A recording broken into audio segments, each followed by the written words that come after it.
Welcome to Eye Level to High Level, where real talk meets real results. I'm Jimmy Rios, and each week we break down the mindset, money moves, and strategies you need to elevate your life and business. Let's level up. How you doing? This is Jimmy Rios. This is the Eye Level to High Level program, and we're having a lot of fun today. I have a good friend, Chad Binder, with Lotus Evolution Wellness.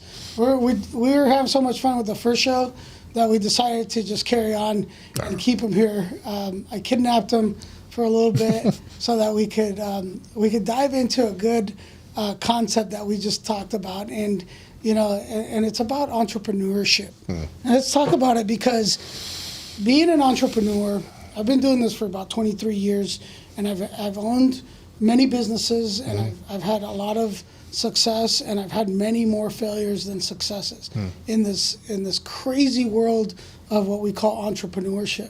And what I wanted to talk about today is some of those nuances, the pros and the cons, for those that are out there listening that are thinking about going into entrepreneurship.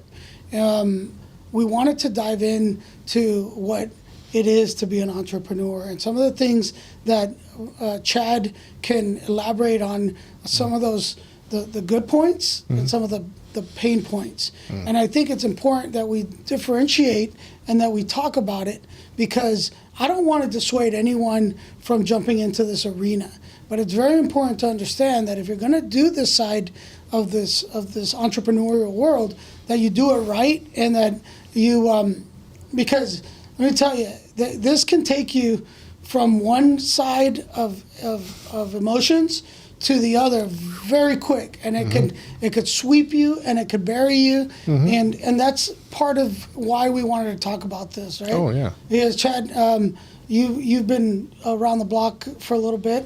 I don't know how old you are, but I think you're a little younger than me, maybe a little older. We'll just say that you have experience, and tell us a little bit about how long you've been an entrepreneur and what got you into wanting to work in this side of the fence versus being on the employee side of the world. Interesting.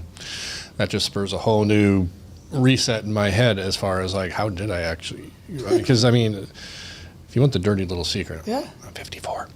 54? Yeah. Yeah, So- I didn't put you at 54. No, and So that must be the evolution, the Lotus Evolution Wellness kicking in and working in your favor. Well, and here's the it is beyond helpful, and another little dirty little secret is where you're talking about how things can shift, and there can be good and bad, and all that, and I'll jump back to like starting the entrepreneur in a moment here, but it's like, yeah, I mean, with everything we've had going on since the start of the year, and getting relaunched and reopened, all my routines and patterns shift, from downsizing from a house to a smaller condo apartment, and this was how I was getting. Now I'm not getting exercise that way.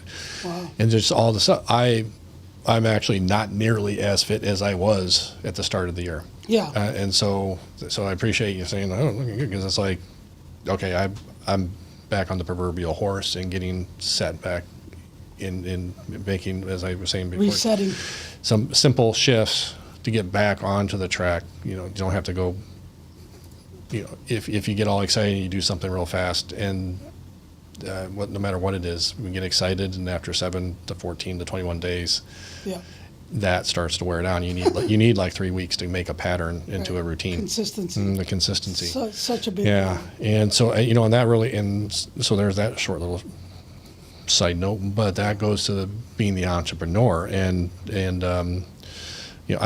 I've been an entrepreneur for not that long. Because I changed everything I was doing, and I got into it because there was a few years ago, there was the year that didn't go the way we all wanted to, and there's been a huge shift that creates a bunch of other shifts around that. But prior to that, about a year before that, somewhere in 2019, I had been working on a contract for a number of years after being in public affairs, and then now I'm a reformed political operative in that whole realm. That changed. It's like it was time to move from that. Yeah. And so I was taking some time off, trying to figure out what else to do. And then the whole world changed. Yeah. And I was in the midst of it, which also led into like part of the financial problems where everything I was really doing really well before, and then you start, oh, okay, you got to reshift all these things. And once again, not to get into all the specifics, but Carrie and I met, and been together for coming up on 5 years now, and then so like 3 years or so ago is when I really became the entrepreneur. I was like, hey, well, let's do this. Wow. Lotus Evolutions. Yeah. Because she helped me. She has once again, as we say, she has tremendous story to tell that can really help a lot of people. Yeah. And so people should stay tuned for that in the future, because that can really help a lot of people understand a number of things in their own life, so they'll go, oh wow, that's me. Right. Oh, they can take these things. But she really helped change my life, helped make some lifestyle adjustments, some different approaches and the things. And so it's like, well, okay, let's apply that to what we're doing now. Yeah. And so anything we're doing now is anything that we offer or that we do is stuff that we do ourselves. Yeah. And that makes a big difference. Yeah. Too. And so from the entrepreneurial side, that means it's not always as easy as we'd like it to be. Yes. It can be very glamorous looking when you see somebody like I'll just go across the spectrum, an Elon Musk who's got all these companies. Yeah. Or somebody, a media mogul who started a magazine or something years ago, and all of a sudden they're like driving famous cars and cars. Yeah, the glamour, anything that showcases success inside of an entrepreneurial world. Right? Yeah, I really hate it when the door knocks and the paparazzi are out there. That happens all the time. I'm sure you're used to it too. Yeah, right. But it's not always as easy as we'd like. Right. There are those times where it's like, you can feel it. It's like, yeah, this is great. And once you get to certain points, you can, or even before that, just depending on how you choose to work your system. Yeah. You can make your own schedule. You might have to work with other schedules, though, depending on what you're doing, or a blend of both. You need to do what you need to do to make it work, and also be protective of your own time when necessary. Right. But there are times where it's like, and I'll share a little story. I mean, yesterday I hop onto our business checking, and I'm like, oh, bleep. There's almost $5,000 missing. Oh no! From, a stolen number or something, and you're like, So all of a sudden you go from really good to and normally I check it every day, but it had just been okay, we're doing other things Monday. Sure. Boom, and so it's like business accounts are different than personal accounts. They're like, oh, you should be knowing what's going on every day. It's like, yeah, no, I agree. This is on me. Yeah. No matter what, and that's always important too. You always have to take ownership and accountability for what you're doing. If it works, you get help. If it doesn't work, no matter what.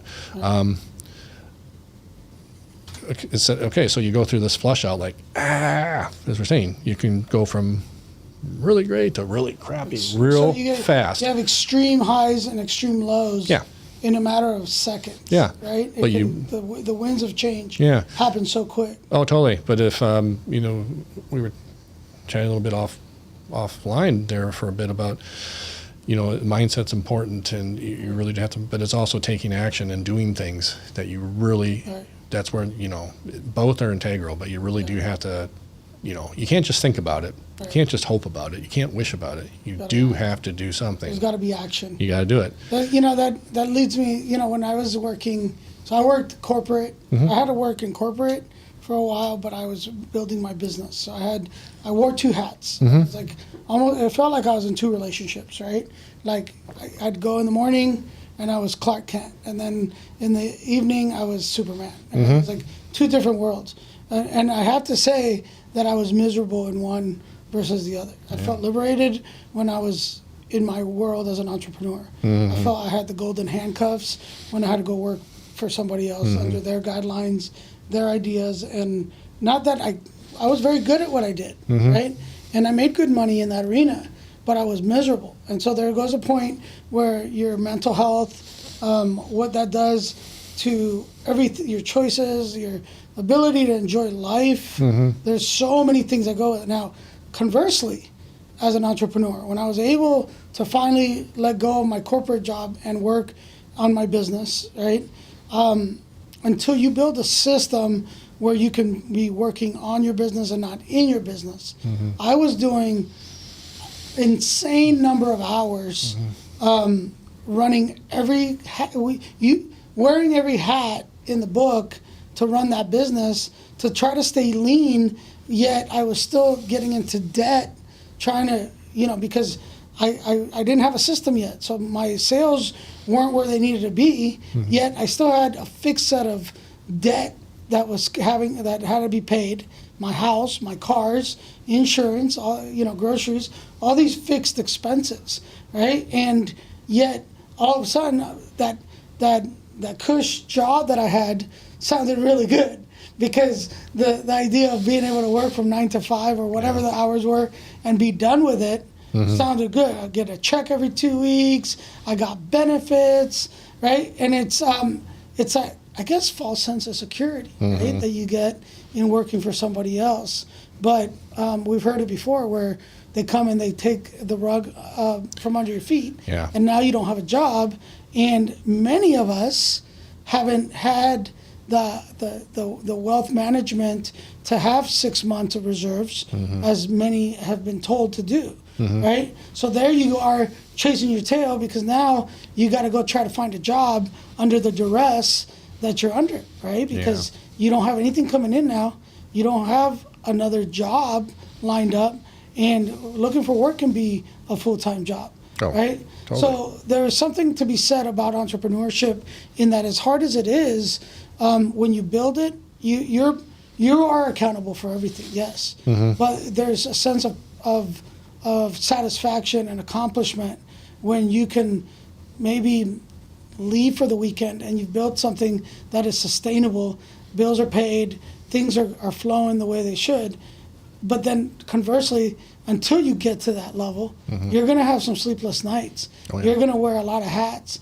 You're going to have those discussions with your better half about certain things, and it's not easy. And that's very important, that people understand that it's not like so shiny and beautiful as everybody thinks. There's a lot of work that has to be had, that there's a lot of planning. I advise to talk to professionals that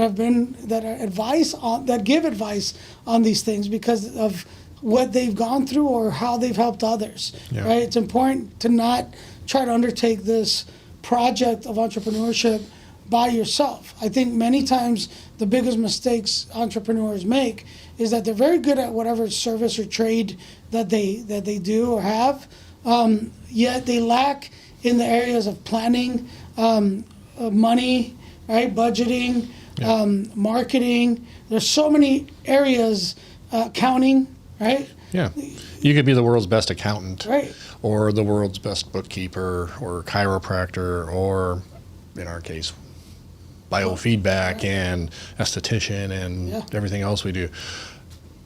But if you can't do it all, you can't be the accountant. And we've tried some of these things too, and we're fixing a lot with help, because we needed help, and you need other components of expertise and such. And real fast too, I mean, you reminded me of something where last fall, because of the nature of things, I did, because in past years I have gone back and helped during election season with folks I used to work with, and it's nice, a lot of it because they're great friends and I've known them, and we needed some cash to live on. So I got the experience of living in both worlds for a short period, and some of your folks basically doing some really heavy lifting for me on my behalf during that period, helping keep track of some things, and move some balls and all the associated things, which would have been Herculean for me at the time, because you're doing like about 8 months of work within 4 weeks at a certain point in time.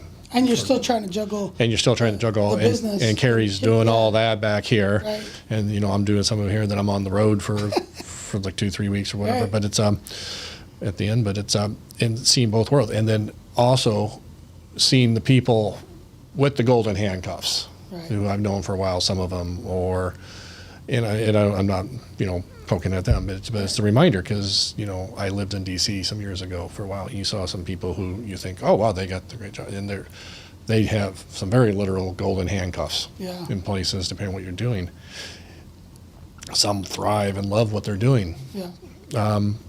Others smile on the front and behind, not so much. Right. And that does create a lot of mental strength. And if and a lot of them, I can't remember any of the specifics, but I've heard so many stories of people going, I wish I would do this. Like, I want to do this or this, Right. and they never do, because they don't feel like they. One of the biggest regrets I think anybody in life can have is the feeling that they shoulda, woulda, never did. Yeah. Right. And for me, I tell this to my kids. I said, I want you guys to follow your passion. Whatever you want to do, let's try to get there. It doesn't mean you can do it right now, but let's not forget of put that down, and let's figure out how we're going to get there. Yeah. Whatever that is. And- Right? and- Why do we have to stop being like kids? Yeah. Right. As we get older. Oh, you have to have right? fun. Yeah. You have to find that. One of the things that I implore and I talk about in the eye level to high level program is we've been indoctrinated to think a certain way with regards to status quo. You have to do this, you have to do that. I'd say let's break down the box. There's no walls to how we think and how we do things, right? If you want to live with financial freedom, if you want to build a better life for yourself, you don't have to follow a specific entrepreneurial route. And what I mean by that is, in our program, we built systems that give you the ability to have income generating for you while you're doing whatever you want to do with your two hands. If you want to be the doctor, if you want to keep doing your 9 to 5, you can still do that and have a system working for you through our program that is giving you now some income that's coming in, that's giving you the ability to use that as you see fit, whether that's to maybe help you accelerate your exit from your 9 to 5, because you definitely do want to take on the entrepreneurial journey, or maybe you want to stay in your 9 to 5, but you want to elevate in that position. You want to go back to school. You want to get some degrees. You want to go and do, but you need money, right? Debt doesn't have to be a bad thing if you know how to make debt work for you, right? You understand this. There's 3 types of debt. There's constructive debt, there's destructive debt, and there's unproductive debt. And constructive and productive debt is debt that you can use and leverage to make it and turn into an asset where it starts making you money, right? It's constructive, it's productive, right? You can use this money coming in and pay off your debt, right? Now you have an asset that's working and making money for you while you're doing what you're doing. That's like a third hand that's coming in, right? The destructive debt is debt that you got into because you got into drugs or alcohol or something destructive. It does you no good. Unproductive debt is debt that it's not doing anything for you, right? You're buying, frivolous things on credit just to show off. That's unproductive. Let's be productive. Let's be constructive. Let's do the things we want to do. Let's find financial freedom. Take us to the next level in our lives. Chad, this time is over. It goes too fast over there when we're having fun. I hope that everybody out there got to hear a little bit of what is helping us get to the next level in our mindsets, some of the challenges and the pros and cons in entrepreneurship. Tune in for our next show. You're going to learn even more. Chad, again, thank you for being on the show with us. A pleasure and honor. Thank you. All right, we'll talk to you guys later. Thanks for tuning in to Eye Level to High Level. If you're ready to rise above the average, subscribe, share, and follow us for more ways to take your grind to greatness. Until next time, keep pushing higher.